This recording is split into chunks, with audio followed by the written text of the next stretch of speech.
Bienvenue sur le plateau du direct de l'assurance maladie depuis Santexpo 2026. Tous acteurs de la soutenabilité du système, c'est la thématique phare de nos 3 journées d'échange. Il va être question de l'article 51. Aujourd'hui, on va tout vous dire sur cet article, où quand l'innovation organisationnelle participe au déploiement de la prévention.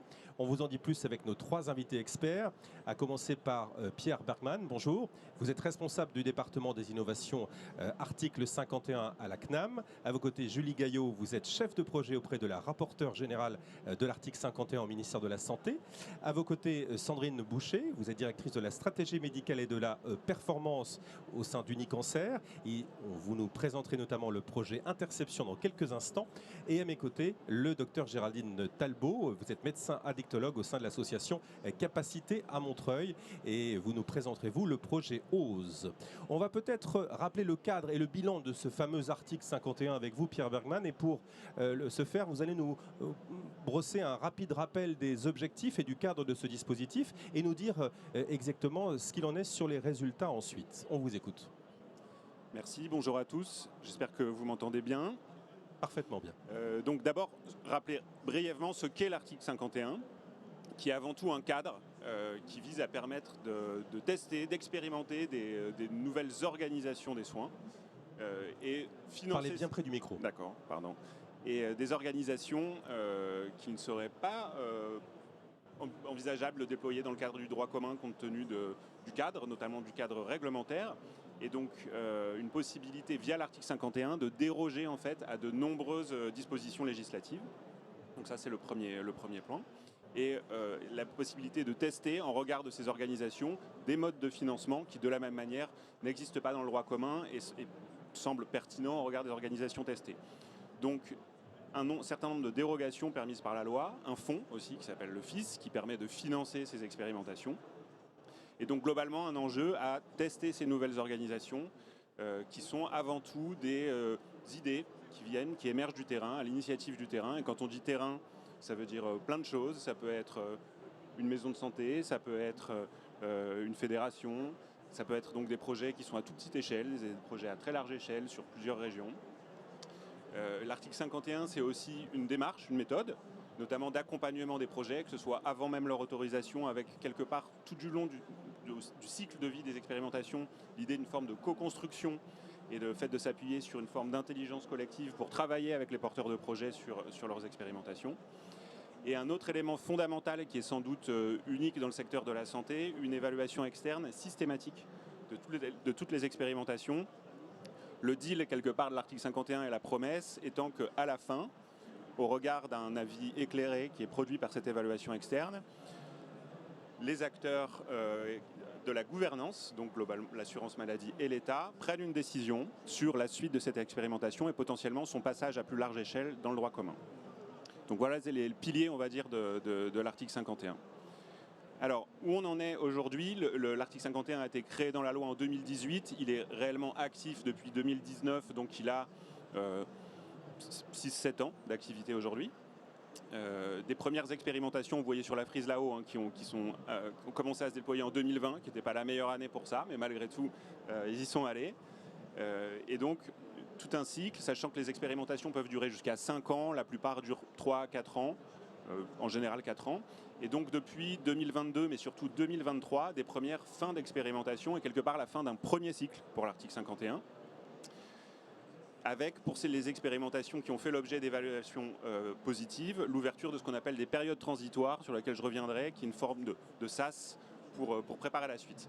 Alors, pour vous donner une idée, mais on pourra avoir plein de points d'entrée en termes d'échelle et quelque part de déploiement des expérimentations. Au total, c'est 1350 projets qui ont été déposés, soit au niveau régional, soit des projets nationaux. Donc c'est quand même un nombre important. Ça confirme quand même que l'article 51 répondait à des attentes des acteurs de terrain. Sur ces 1350 projets, un peu plus de 170 qui ont formellement été autorisés depuis la création de l'article 51. Et donc aujourd'hui, les chiffres bougent tout le temps, on en est à 114 expérimentations terminées et quasiment 60 qui sont actuellement actives, mais qui en sont à des stades différenciés, puisque finalement on est dans un mécanisme de guichet ouvert permanent et donc des expérimentations qui rentrent et qui sortent tous les mois. En termes d'échelle, de la même manière, c'est un chiffre qui est un peu dur quelque part à objectiver, mais globalement, 1,5 million de bénéficiaires, patients ou assurés sociaux qui sont ciblés par les différentes expérimentations. Donc c'est loin d'être marginal au global. Hein. Et en termes de déploiement sur le territoire, vous voyez sur la carte que finalement, tous les territoires ont été le terrain d'expérimentation. Alors avec évidemment une certaine forme d'hétérogénéité. On voit par exemple qu'en Occitanie, Auvergne-Rhône-Alpes, des régions qui sont particulièrement actives, un peu moins en Normandie, mais globalement des expérimentations sur tout le territoire et notamment dans les DROM aussi. Une autre manière de faire le point et le bilan, c'est sur l'aspect financier. Alors concernant le FIS, qui est donc le fonds qui finance ces expérimentations, depuis la création de l'article 51, ce sont un peu plus de 540 millions d'euros qui ont été consommés pour financer ces expérimentations. Donc de la même manière, hein, c'est loin d'être anecdotique, avec une montée en charge progressive et des projets et des financements. Et donc évidemment des financements plus importants là depuis 3 ans, par exemple un peu plus de 120 millions d'euros qui ont été alloués aux expérimentations en 2025. Quand on parle de financement, ça recouvre 3 choses, mais très principalement, on parle des prestations dérogatoires, puisque c'est l'objet, c'est financer ces prestations qui ne pourraient pas se déployer dans le droit commun. On finance aussi des crédits d'amorçage et d'ingénierie qui visent à appuyer les porteurs de projets pour déployer leur projet et le piloter. Et enfin, mais là c'est tout à fait marginal, des frais qui sont plus de fonctionnement, mais qui ont toute leur importance, notamment le financement des évaluations externes, puisque, comme je vous le disais, toutes les expérimentations sont évaluées. En termes d'acteurs et de professionnels, donc acteurs de ces expérimentations, ça c'est le graphique en bas à gauche, on constate que globalement les financements vont plutôt vers le secteur ambulatoire, avec quasiment la moitié, hein, vous voyez des financements qui concernent des acteurs professionnels de santé, mais pas que en fait, hein, du secteur ambulatoire. 20% pour un peu moins de 20% pour des expérimentations qui sont uniquement portées par des établissements, et puis le croissant orange. Donc là, on est sur du mixte. Ça peut être ville-hôpital, ville-hôpital, ville-hôpital, établissements médico-sociaux, puisqu'il y a un enjeu aussi dans l'article 51 de décloisonnement et de financement entre secteurs. Et enfin, pour donner une idée, puisque c'est un des objets, en termes de modèle de financement des expérimentations, un des enjeux, on va dire un des traits communs de tous les projets portés, c'est quelque part une volonté de s'affranchir du paiement à l'acte et de certaines de ses limites. Il a aussi ses avantages, mais il a certaines limites. Et donc on peut voir, là c'est le graphique de gauche, que pour quasiment 3/4 des expérimentations, on a des modèles de rémunération dits simples, c'est-à-dire uniques, mais globalement c'est le forfait, le paiement forfaitaire qui est largement plébiscité, qui recouvre différents intérêts, notamment le fait dans le cadre d'un parcours de solidariser en fait tous les acteurs qui interviennent dans le parcours, et aussi de permettre une certaine variabilité à partir d'une prise en charge type pour les différents acteurs pour faire varier l'intensité des prises en charge. Pour le reste, mais c'est assez minoritaire, c'est des financements à la dotation. Et enfin, on a un gros quart des expérimentations où là, c'est des modèles économiques mixtes qui combinent en général forfait et des parts variables ou des formes d'intéressement qui viennent quelque part compléter le financement initial au regard de certains résultats. Alors, en termes de dynamique, les années, ça c'est bon. En bleu, on va faire très simple, le code couleur. En bleu, c'est chaque année les nouvelles expérimentations qui ont été autorisées. Donc on voit qu'il y a eu une dynamique assez forte sur les premières années et ça a largement diminué, vous voyez 10, 12, 10 sur 23 à 25. En orange, ce sont les fins d'expérimentation et là avec une dynamique assez logiquement qui s'inverse. Et puis pour les autres couleurs, c'est le post-expérimentation pour les expérimentations qui ont une fin favorable et donc l'ouverture de périodes transitoires. En fait, ce qu'il faut retenir, c'est qu'il y a eu une dynamique très très forte et que vers 2023, en fait, le dispositif s'est retrouvé à une forme de saturation, que ce soit financière, c'est-à-dire que globalement, le FIS, le fonds, était consommé à 100%, et une capacité aussi à accompagner toutes ces expérimentations, pour toutes les équipes, hein, notamment de l'assurance maladie et du ministère, des agences régionales de santé, qui faisait que de toute façon, on ne pouvait plus accepter plus de nouveaux projets. Par ailleurs, il y avait un afflux un peu spontané, un peu moindre, mais on va y venir finalement, et c'est plutôt une bonne chose. On a passé cette bosse des fins d'expérimentation, là, les barres en orange, sur les années 24 et 25. Il y en a encore pas mal à terminer en 2026, mais la charge, va être moindre. Et assez spontanément, on voit par ailleurs une relance des nouveaux projets. Il y a eu d'ailleurs même à un moment une forme de croyance que quelque part ça n'était qu'un cycle, l'article 51, et qu'une fois les premières générations terminées, c'était fini. En fait non, pas du tout. Et heureusement, les acteurs de terrain le savent et reviennent vers l'article 51 avec des nouveaux projets, dont certains d'un nouveau type, et ça va être l'objet de nos présentations pour la suite. Donc voilà rapidement, si on peut faire un rapide bilan de l'article 51. Alors maintenant, on a envie de vous entendre, Pierre Brugmann, sur les résultats. Qu'en est-il? Alors les résultats, il y a les résultats qui sont propres au fonctionnement de l'article 51. On peut se dire qu'on peut toujours s'améliorer, mais on est globalement satisfait. Mais ce n'est pas du tout finalement sur ces éléments-là que va être jugé l'article 51, mais finalement plutôt sur ce qu'on perçoit dans la transformation du système du fait des expérimentations qui ont été portées. Et c'est finalement assez récent. C'est-à-dire que les premiers signaux dans ce qu'on appelle le droit commun, mais quelque part hors du cadre expérimental, les premiers signaux de transformation du système, ils sont tout récents, puisque la plupart des expérimentations, comme on vient de le dire, ne se terminent que depuis 1 an, voire 2 ans. Il y a derrière ça une période assez longue d'adaptation, parce qu'il faut préparer en fait les conditions d'arrivée dans le droit commun. Si toutes ces initiatives sont passées par l'article 51, c'est pas pour rien, c'est-à-dire que le système n'est pas complètement prêt à les prendre telles quelles. Donc il faut adapter le système, il faut faire bouger le système, tout le monde doit s'adapter. Et donc c'est un peu long. Et on commence à voir les premiers effets. Et donc là, vous avez quelques chiffres, c'est-à-dire que sur les 114 expérimentations terminées, il y en a exactement la moitié qui ont fait l'objet d'un avis favorable de passage vers le droit commun. Donc c'est une forme d'engagement pour les administrations à accompagner ces modèles vers une dissémination à plus large échelle dans un financement qui n'est plus un financement dérogatoire. Et donc c'est un travail qui est en cours. Sur ces 57, il y en a 19 qui aujourd'hui sont effectivement accessibles à un plus grand nombre et sur des règles de financement de droit commun. Et puis toute une sous-partie qui est encore en phase transitoire de préparation vers le droit commun. Simplement, rapidement, pour se dire ça veut dire quoi passer dans le droit commun. En fait, c'est très dépendant du type d'expérimentation. Et en fait, il y a plusieurs voies de passage en fonction de ce qui a été testé. Alors, pour ce qui concerne, puisque nous sommes sur le stand de l'assurance maladie, typiquement, il y a certains projets qui visaient à déployer des nouveaux modes de rémunération, par exemple, auprès de professions libérales. Typiquement, le passage vers le droit commun, ça signifie un passage vers le cadre négociation conventionnelle. Et donc, le vecteur, quelque part, de généralisation ou de passage dans le droit commun va être le cadre des négociations conventionnelles. On peut en citer tout récemment, par exemple, l'expérimentation Équilibre qui visait à tester un nouveau mode de rémunération des infirmiers libéraux. Ça fait l'objet d'un accord dans le cadre du récent avenant à la Convention infirmière. Ça peut être pour d'autres modèles expérimentés, et c'est plutôt les modèles d'organisation en établissement, un passage par la voie réglementaire et donc des circulaires, des arrêtés budgétaires pour prévoir le financement quelque part de ces nouvelles organisations.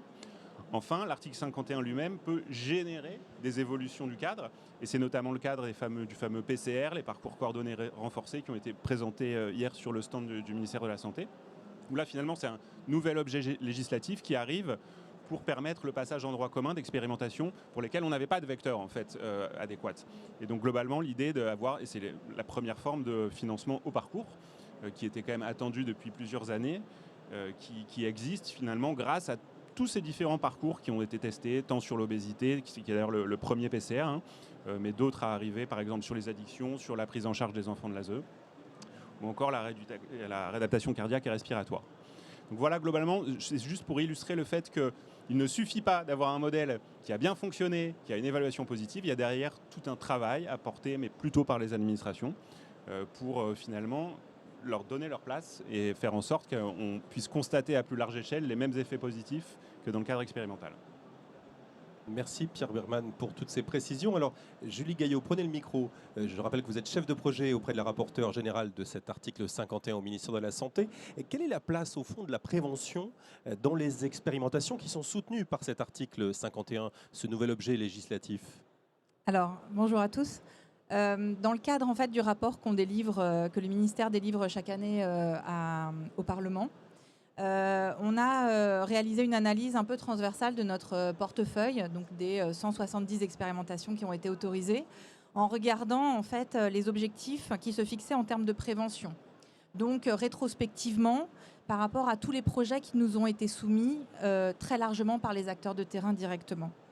Et en fait, ce qu'on voit, c'est qu'il y a près de 70% d'entre eux qui intègrent une approche de prévention, qu'elle soit primaire, secondaire, tertiaire ou quaternaire, avec majoritairement un centrage d'emblée, de façon assez naturelle, sur les démarches de prévention secondaire et tertiaire.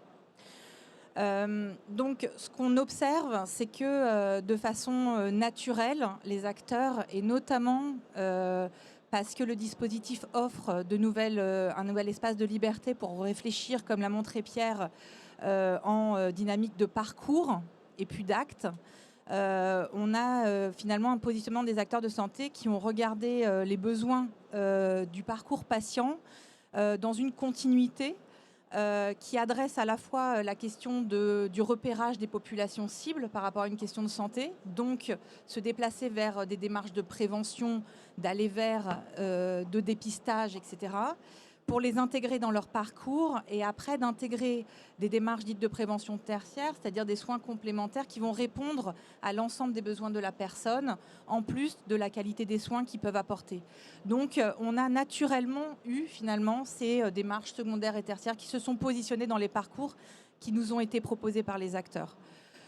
D'autre part, le programme aussi, comme l'a montré Pierre, permet de décloisonner les univers en décloisonnant les modèles de financement, en essayant de s'affranchir des logiques en fait, de vecteurs financiers qu'on connaît, sanitaires, sociaux et médico-sociaux, et permettent du coup d'avoir un décloisonnement des parcours, des univers, et donc d'intégrer des stratégies de repérage des publics fragiles, porteurs de handicap, etc., qui sont vraiment dans une dynamique de prévention et d'accès à la prévention.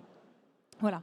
Ensuite, en 2024, dans la loi de finances de la sécurité sociale 2024, a été ancré plus spécifiquement l'objectif, dans le cadre de l'article 51, de la prévention en tant que telle. Donc, elle préexistait dans les projets qui nous étaient présentés, mais le législateur a voulu réaffirmer cet objectif dans le cadre du dispositif article 51. Et c'est vrai qu'on a vu de façon corrélée, en tout cas, l'émergence de projets qui nous ont été adressés, ciblant spécifiquement la prévention primaire, qui était un peu une nouveauté quand même dans les projets qu'on a pu recevoir. Et donc, on va illustrer ça avec les deux projets qui ont été autorisés en 2025 et qui montrent aussi la dynamique du dispositif. Et on va commencer par le projet porté par le docteur Géraldine Talbot. Prenez le micro. Ce projet s'appelle OSE. Il est entré dans le dispositif article 51 début 2026, hein, je crois. Le 1er avril, on a bien choisi la date. Parfait. Et vous allez voir que ce projet, vous allez découvrir ses objectifs, son contexte, comment il a été mis en place. Je vous laisse quelques minutes pour ce faire et j'aurai d'autres questions à vous poser. On vous écoute. Alors, l'idée de départ finalement de cet article 51 est assez simple. En alcoolologie, nous rencontrons très tardivement finalement le public, après généralement des complications somatiques, des complications psychiatriques, familiales, d'insertion sociale, d'insertion socio-professionnelle. Et quelque part, on voit bien que ces patients, le nombre de verres consommés augmente un petit peu d'année en année. Pour autant, sur les filières de soins traditionnelles, on ne les voit pas. Quelque part, OSE propose une début de solution à ce constat, en proposant une entrée plus précoce, peut-être moins stigmatisante, plus facile d'accès pour ces patients, avant que la situation ne soit finalement trop dégradée. C'est à ça que je situe d'abord OSE comme un projet de prévention secondaire, ayant vocation à repérer, à aider, à prendre conscience, à accompagner à la réduction de consommation, parfois en autonomie d'abord, pour finalement accompagner la personne qui le souhaite à prendre contact et à l'orienter vers le bon niveau de soins. Alors en termes de contexte, le contexte c'est avant tout celui d'un écart majeur, vous l'aurez compris, entre les besoins d'une part et le recours d'accès aux soins. Le cahier des charges de l'article 51 OSE rappelle que 20% de nos concitoyens ont une consommation qui dépasse les repères de consommation tels que définis par Santé publique France. En termes de chiffres, c'est plus de 5 millions de nos concitoyens qui souffrent d'un spectre du trouble d'usage d'alcool, spectre assez large qui peut être d'un mésusage jusqu'à l'alcoolodépendance. Et finalement, seule une très faible part des personnes, vous l'avez compris, accèdent ne serait-ce qu'à une évaluation par un professionnel de santé, et souvent en retard et avec un recours aux soins, une perte de chance assez importante. On parle finalement près de 5% de ces personnes qui finalement prennent contact avec les structures de soins traditionnelles. OSE, vous l'aurez compris, est une solution pour répondre à cet écart, à ce treatment gap notamment en addictologie, avec une porte d'entrée simple, accessible et non stigmatisante. Ce dispositif repose sur 3 composantes. Tout d'abord, un outil applicatif, l'application Option 0, qui est gratuite, accessible sur l'App Store, l'Android, sans création de compte, et qui va permettre à la personne, d'une part, d'auto-évaluer son risque alcool, de pouvoir ensuite se fixer des objectifs de consommation, de pouvoir les suivre dans le temps, avec toujours des messages assez empathiques, favorisant la réduction de consommation en autonomie. Et elle va pouvoir visualiser ses progrès dans le temps. Si finalement les progrès ne sont pas tout à fait ceux qu'elle visait dans sa réduction de consommation ou si l'outil applicatif détecte que son risque alcool reste malgré tout assez important, la personne va pouvoir, si elle le souhaite, prendre contact avec un professionnel en addictologie. Donc ensuite, la deuxième étape, pour les personnes, vous l'avez compris, qui le souhaitent, il y a une cellule de premier contact infirmier à distance, dont l'entretien va fonctionner sur la technique validée par la HAS du repérage précoce intervention brève. L'enjeu ici n'est pas seulement de mettre un score, évidemment, sur ce que la personne va nous dire. Ça va bien être de transformer finalement une auto-évaluation initiale en autonomie vers un changement positif de réduction de comportement de consommation. Et enfin, pour les situations qui le nécessitent, OSE propose une évaluation médico-psychologique approfondie avec un médecin addictologue, alors toujours en distanciel, et un psychologue pendant 1 heure. Là, ici, l'idée va être vraiment de pouvoir orienter ensuite la personne vers un professionnel adapté au sein de la filière de soins en addictologie, mais pas que. L'idée est vraiment de pouvoir ancrer le parcours de soins dans les territoires et parcours de soins au sens large, impliquant le médecin généraliste, la filière de soins sanitaires et médico-sociales, les XAPA, les consultations hospitalières, les ELSA, les psychologues, évidemment maintenant les équipes addictes, les mouvements d'entraide ou encore d'autres structures spécialisées dans la santé mentale suivant le degré de sévérité de la pathologie de la personne. Vous l'avez compris, l'objectif n'est pas de créer une filière parallèle par rapport au droit commun, mais bien de pouvoir être un sas quelque part de repérage, de premier contact, de motivation et d'orientation vers le droit commun. Et donc en termes de prévention, je dirais que nous agissons finalement à 3 niveaux avec ce dispositif. Tout d'abord la prévention des complications liées à la consommation chronique, la prévention du non-recours aux soins, et enfin la prévention de l'aggravation par une orientation adaptée au niveau de risque de la personne. Docteur Talbot, je rappelle que ce projet est porté par l'association Capacité à Montreuil. En quoi représente-t-il une innovation dans le secteur de la santé, aussi bien sur le plan organisationnel, technologique que financier ? Alors, les leviers sont justement l'intérêt finalement de cet article 51, puisqu'il ne relève pas d'un acte de soins classique isolé. Le premier levier est organisationnel. OSE est une gradation de parcours, une gradation qui va de l'auto-évaluation à un repérage précoce et intervention brève jusqu'à un télédiagnostic médico-psychologique si besoin, puis une orientation territoriale. Cette gradation va permettre de ne pas mobiliser pour tous les patients les mêmes ressources. Ces ressources vont être mobilisées suivant le besoin de la personne. Par exemple, une personne qui a un usage finalement simple ou un usage à risque peut bénéficier d'un seul repérage précoce intervention brève avec des conseils à la réduction de consommation et suivre après le parcours en autonomie ou avec son médecin généraliste.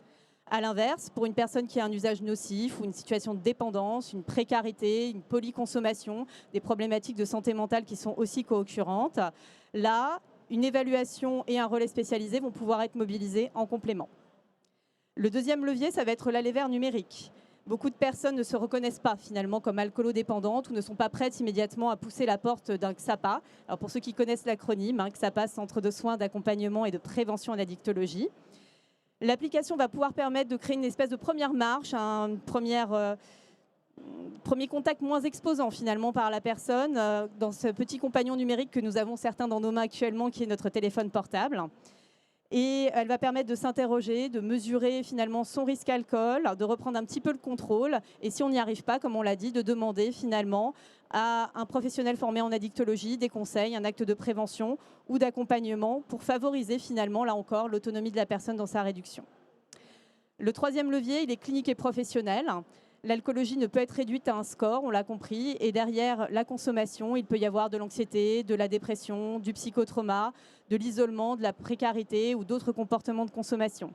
Et finalement, cette pluridisciplinarité infirmière, médicale, psychologique va faire la richesse de cette orientation pertinente et pas simplement donner finalement une adresse issue d'un annuaire. Le quatrième levier est territorial. L'orientation ne consistant pas à dire allez au XAPA d'à côté de chez vous, mais bien à connaître les ressources, à pouvoir valider suivant les territoires leurs spécificités, à pouvoir vérifier avec la personne leur disponibilité et à pouvoir aussi tenir compte des préférences parfois de la personne. Le cahier des charges prévoit cette logique d'orientation active vers les partenaires du territoire. Et enfin, le dernier levier qui est financier. Le droit commun, vous l'avez compris, finance mal ce type de dispositif et de travail. Le repérage à distance, l'intervention de prévention, la coordination, les RCP, les restitutions aux patients sont finalement autant de temps de soins qui ne sont pas nécessairement prises en compte dans actuellement les forfaits pris en charge par la Caisse d'assurance maladie. Donc c'est important que pour une prévention efficace, elle puisse reposer sur un temps finalement de professionnels invisible dans ces nomenclatures classiques.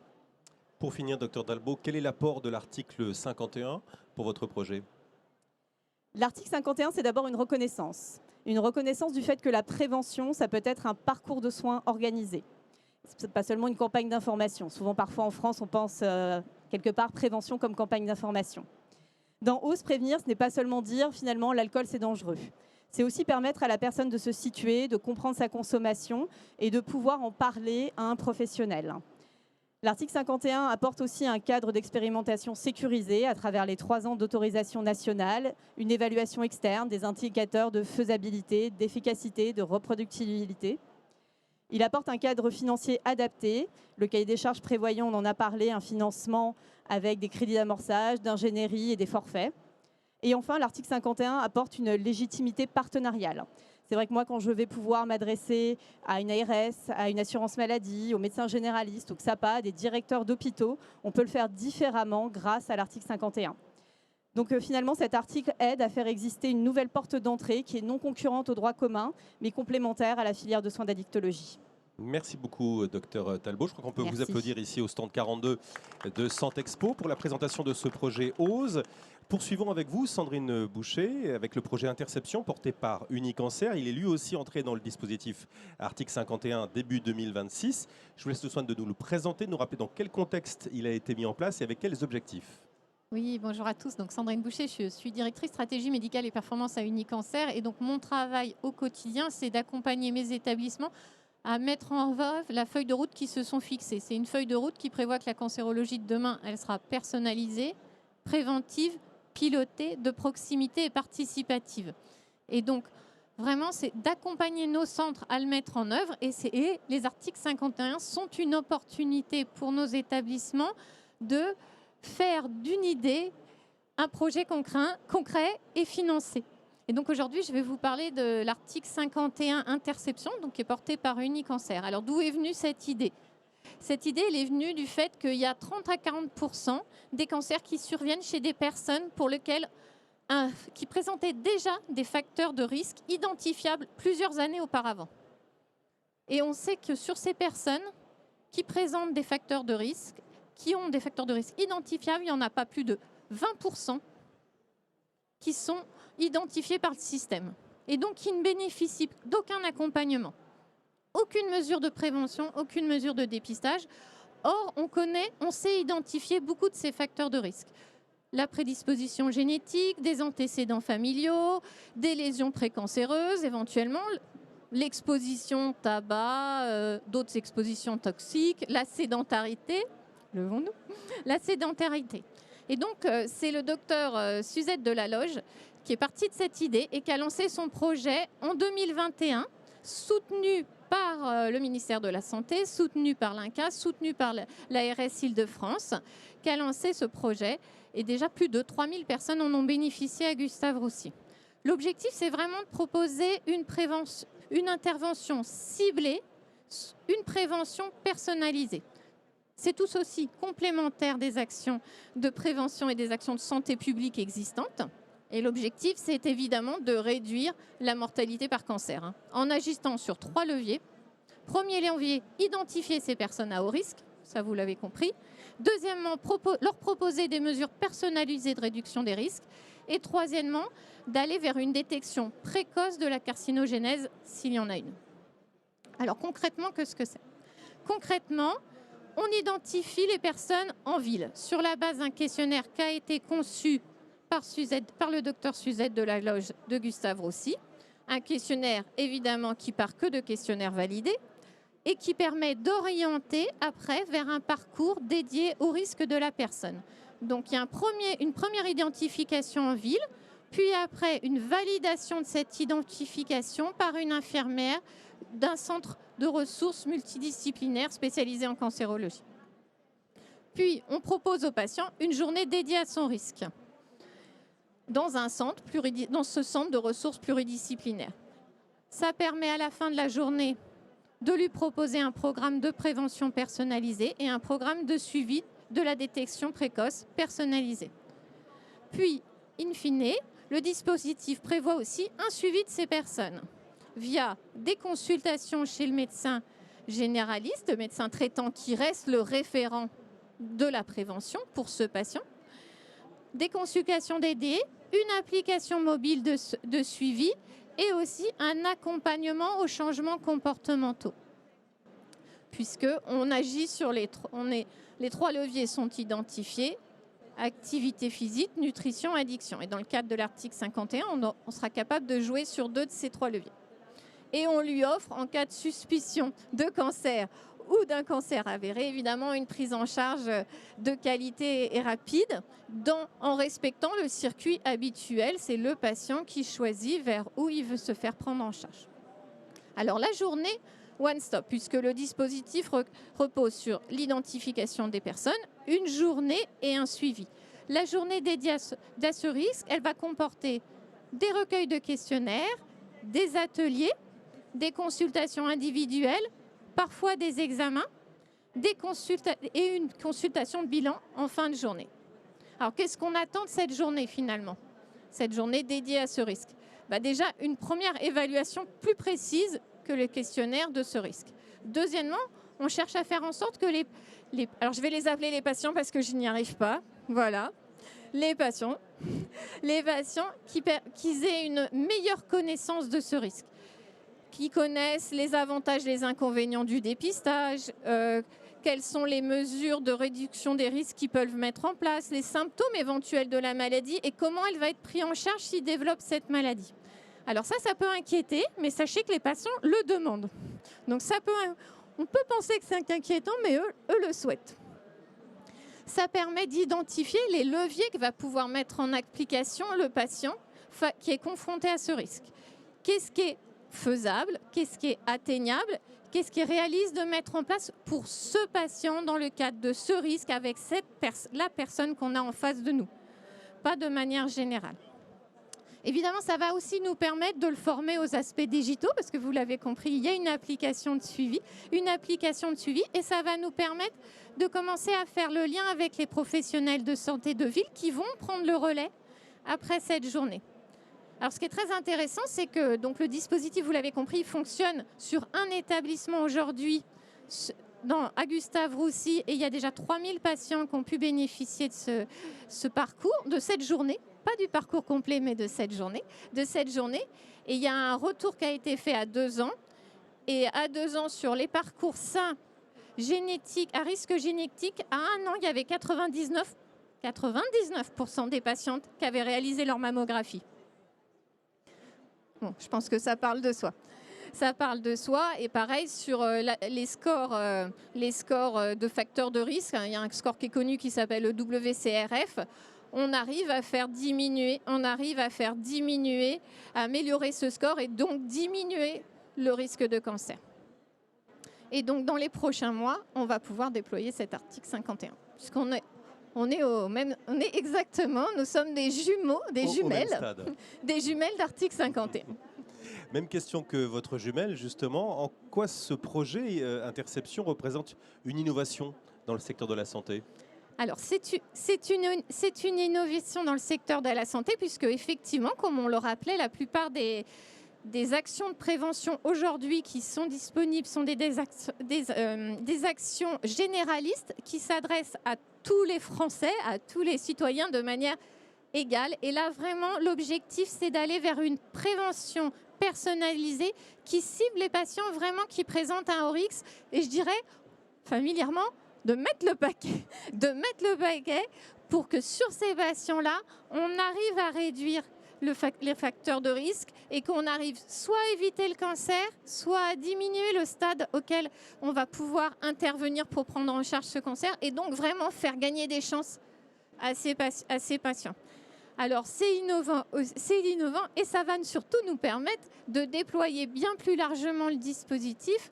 On va pouvoir inclure plus de 6000 patients sur les 4 ans d'inclusion. On aura 7 établissements investigateurs alors qu'aujourd'hui, il n'y en a qu'un. Donc, je vais quand même citer les établissements qui vont partir. Donc, Gustave Roussy, évidemment, qui est très moteur et qui va assurer la coordination scientifique du programme. Le centre Léon Bérard, qui est un centre de lutte contre le cancer à Lyon. Le centre Eugène Marquis, qui est aussi un centre de lutte contre le cancer à Rennes.